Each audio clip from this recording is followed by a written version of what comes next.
Hi all, I'm Amber and today I'm going to be sharing with you my reads for 2016. Also at the end you'll be seeing what was my best book and worst book of the year. This year I read a total of 52 books, so I'm not going to talk about any of these books, I'm just going to list them off for you guys. And I will be going in the order from the one book that I didn't rate to my 5-star rating books. The last thing that I will say before I get into this is that I'm not going to have all the books that I read with me. Either I don't want to take all of the books down, or I gave them away, or it was a library book. So I have a few of the books with me, but not all of them.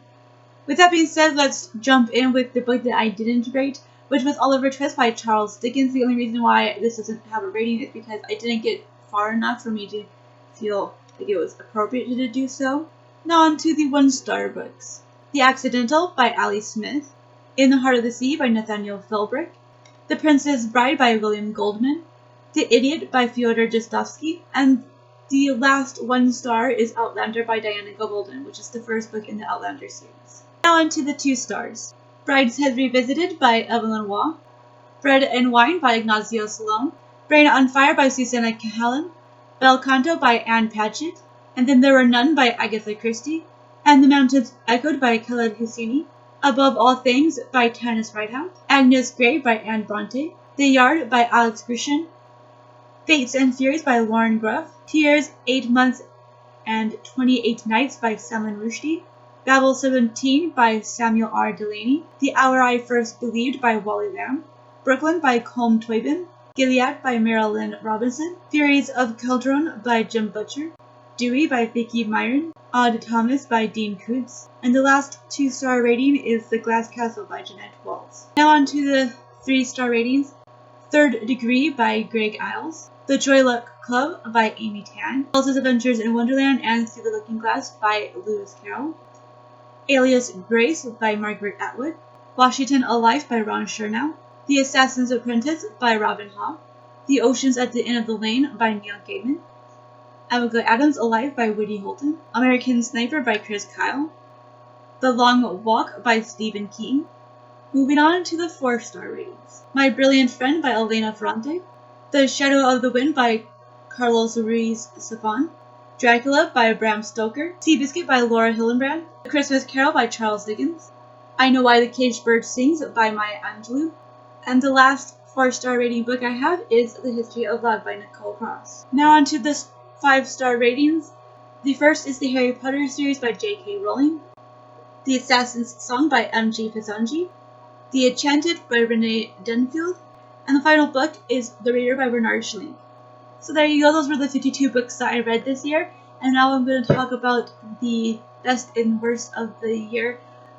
I don't know if it was last year, but I know that I once did a separate video where I talked about my favorite books of the year, but as you can tell, I had a lot of 2 stars, 3-star ratings, and even in the 3-star ratings, there wasn't a lot of standouts.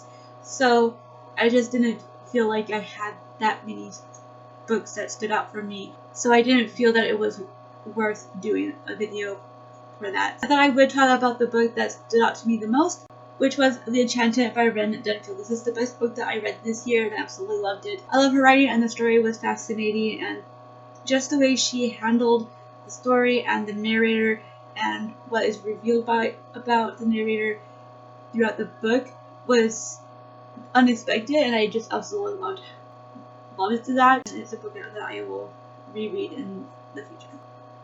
The worst book that I read this year is Brain on Fire by Susanna Cahalan. I had such high expectations for this book, and maybe it was wrong of me to go into it with those expectations.